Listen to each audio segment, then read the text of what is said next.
Assalamualaikum warahmatullahi wabarakatuh. Perkenalkan, kami dari kelompok 7 dengan materi Dasar-dasar Jaringan dan Telekomunikasi. Kami juga berterima kasih kepada Ibu dosen Ibu Andi Tentriwaru, SSI MSI, yang telah memberikan kesempatan kepada kelompok kami untuk mempresentasikan hasil materi diskusi kami mengenai dasar-dasar jaringan dan telekomunikasi. Baik, sebelum kelompok saya memaparkan hasil diskusi materi kami, saya akan memperkenalkan anggota kelompok saya. Materi pertama akan dibawakan oleh Astira dengan NIM F1A220004. Materi kedua akan dibawakan Kaida dengan NIM F1A220010. Materi ketiga akan dibawakan oleh Akmir Mukmin dengan NIM F1A220032. Materi keempat akan dibawakan oleh Erwin Sunaryah dengan NIM F1A220038. Materi kelima akan dibawakan oleh Bobby Iwan dengan NIM F1A220070. Materi keenam akan dibawakan oleh saya sendiri selaku moderator Intan Faradila Sujaya dengan NIM F1A220082. Materi ketujuh akan dibawakan Seriati dengan NIM F1A22100, dan materi terakhir akan dibawakan oleh Muhammad Iqbal Lutfi dengan NIM F1A220106.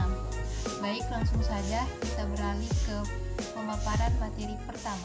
Bismillahirrahmanirrahim. Assalamualaikum warahmatullahi wabarakatuh. Perkenalkan, nama saya Astira dengan NIM F1A220004. Baik, di sini saya sebagai pemateri pertama akan membahas mengenai dasar-dasar jaringan komputer dan telekomunikasi. Sebelum itu kita harus tahu, apa sih itu jaringan komputer? Nah, jaringan komputer adalah koneksi antara dua device atau lebih yang terhubung secara fisik maupun secara logika, sehingga bisa saling bertukar informasi.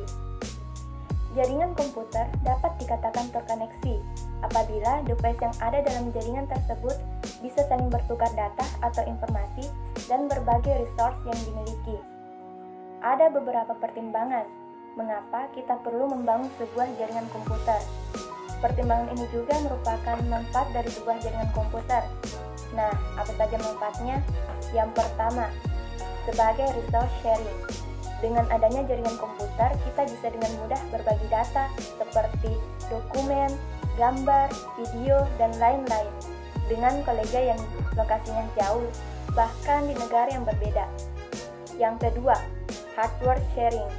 Jika dulunya satu printer, satu komputer, maka dengan adanya jaringan komputer, satu printer bisa digunakan oleh beberapa komputer sekaligus. Tidak hanya printer, kita juga bisa sharing storage dan banyak hardware lainnya. Yang ketiga, internet access sharing. Jaringan komputer kecil memungkinkan beberapa komputer berbagi satu koneksi internet device, khususnya router yang memiliki kemampuan mengalokasikan bandwidth dengan mudah untuk komputer user yang membutuhkan. Selanjutnya, manfaat yang kedua yaitu connectivity dan communication. Individu dalam sebuah gedung atau workgroup dapat dikoneksikan dalam jaringan LAN. Beberapa LAN dengan lokasi yang berjauhan terkoneksi ke dalam jaringan WAN ketika jaringan sudah terbentuk dan terhubung. Maka komunikasi antara user bisa terjadi, misalnya dengan menggunakan teknologi email. Yang ketiga, data security and management. Dalam data bisnis, jaringan memberikan kendala bagi administrator untuk melakukan manajemen data penting perusahaan dengan lebih baik. Data penting ini ada di setiap perangkat komputer karyawan yang bisa dilakukan pengolahan data secara serampangan. Akan lebih mudah dan aman ketika data tersebut disimpan secara terpusat dengan menggunakan shared server. Dengan cara seperti ini, karyawan perusahaan lebih mudah dalam mencari data. Administrator juga dapat memastikan bahwa data di backup secara reguler dan memungkinkan untuk menerapkan security dengan cara menentukan siapa yang boleh membaca atau menulis data yang bersifat penting. Oke, itu dari saya. Selanjutnya akan dijelaskan oleh pemateri kedua.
adalah banyaknya perilaku ilegal yang tidak diinginkan. Baik, mungkin sekiranya itu dari saya. Lanjutan materi akan disampaikan oleh pemateri berikutnya. Saya akan membawakan materi tentang jenis jaringan komputer. 1. Berdasarkan jenis transmisi. Dalam mempelajari jenis jaringan komputer, terdapat beberapa klasifikasi yang cukup penting, yaitu teknologi transmisi dan jarak. Secara teori, jaringan komputer dibagi berdasarkan transmisi dan jarak. Terdapat dua jenis jaringan berdasarkan teknologi transmisi, yaitu jaringan broadcast dan jaringan point-to-point. 2. Berdasarkan geografis alternatif lain dalam melakukan klasifikasi sebuah jaringan adalah berdasarkan pada cakupan geografis sebuah jaringan, LAN, MAN, dan WAN. Dan internet bisa dikatakan sebagai true network, artinya komputer-komputer yang berkomunikasi dengan cara bertukar data atau pesan melalui kabel yang lebih panjang. Assalamualaikum warahmatullahi wabarakatuh. Terima kasih sebelumnya kepada moderator. Saya akan menjelaskan materi saya tentang topologi jaringan.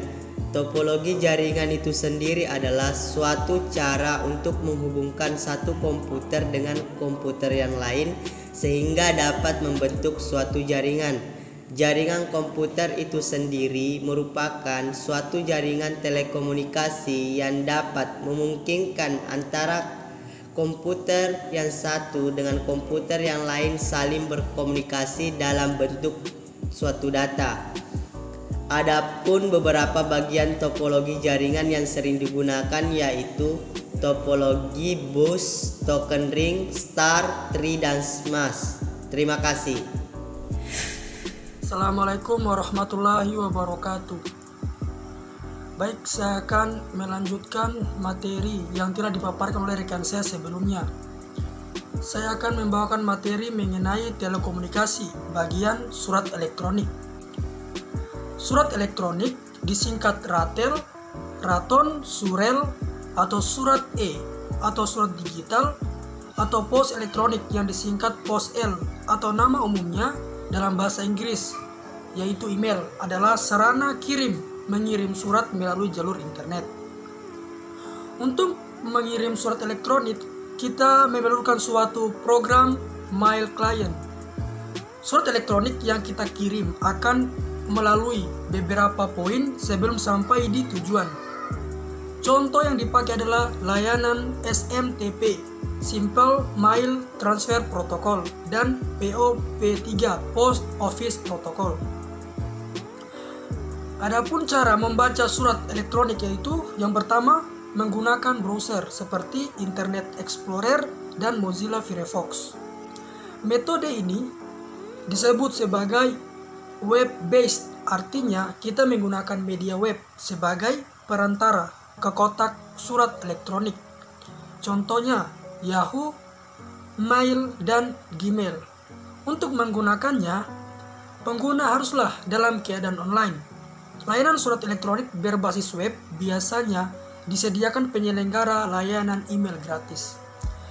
Yang kedua, menggunakan program pengakses surat elektronik atau email client seperti Eudora Mail, Outlook Express, Mozilla Thunderbird, dan Mood. Dengan menggunakan program seperti ini, seseorang harus mengetahui konfigurasi yang bisa didapat dari ISP, Internet Service Provider. Keuntungannya adalah dapat membaca surat elektronik tanpa perlu terhubung secara terus-menerus dengan internet. Sekian dari saya. Untuk selanjutnya akan dilanjutkan oleh rekan saya. Baik, saya akan melanjutkan materi saya. 2. Lampiran dalam surat elektronik. Lampiran atau attachment adalah berkas atau file yang dikirim bersama-sama dengan surat elektronik, email atau surel. Berbeda dengan lampiran surat biasa, lampiran surel dapat berbentuk file apa saja, contohnya gambar yang berfile JPG. 3. Milis. Milis atau biasa ke setiap kotak masing-masing orang yang terdapat di dalam daftar. Semua proses ini diatur oleh program yang dinamakan mailing list atau MLMs atau mail server. Materi selanjutnya adalah telekonferensi. Telekonferensi dalam telekomunikasi merupakan pertemuan berbasis elektronik secara langsung atau live di antara dua atau lebih partisipan manusia atau mesin yang dihubungkan dengan suatu sistem telekomunikasi yang biasanya berupa saluran telepon. Penggunaan telekonferensi memiliki kelebihan dan aktivitas biaya dan waktu. Telekonferensi dapat berbentuk konferensi audio atau konferensi video. Konferensi audio merupakan salah satu jenis telekonferensi di mana seseorang dapat melakukan percakapan interaktif di dalamnya. Sedangkan konferensi video para partisipan dapat saling mendapat gambar atau video dan saling mendengar melalui pesan masing-masing. Kemudian pesan instan. Pesan instan atau pengolah pesan cepat yang diisi dengan instan messenger merupakan perangkat lunak yang memfasilitasi penyampaian pesan singkat.